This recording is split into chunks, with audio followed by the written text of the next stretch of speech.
با وقتی زادنم ای مادر جان، شدی با مرگ خود دست و گریبان.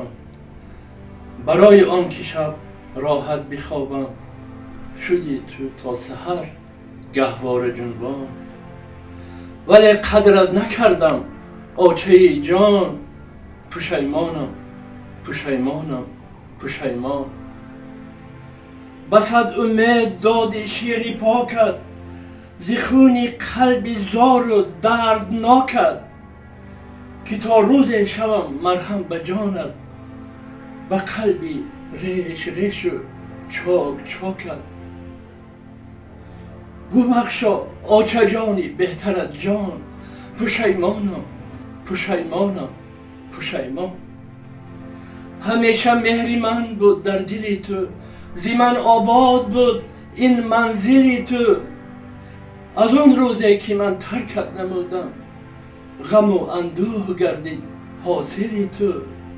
من از رفتار خود ای آچه جان، پشیمانم پشیمانم پشیمان. برفتم از تو یادت نکردم، برفتم از تو یادت نکردم.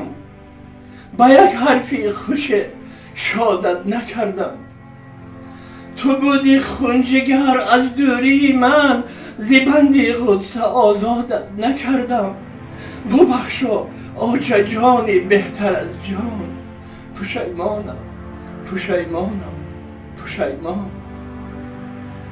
ندانستم که تو عالیه بخت، ندانستم که تو هم دولت و تخت. ندانستم که یاری بهترینی، ندانستم که هستی جنتی نخت.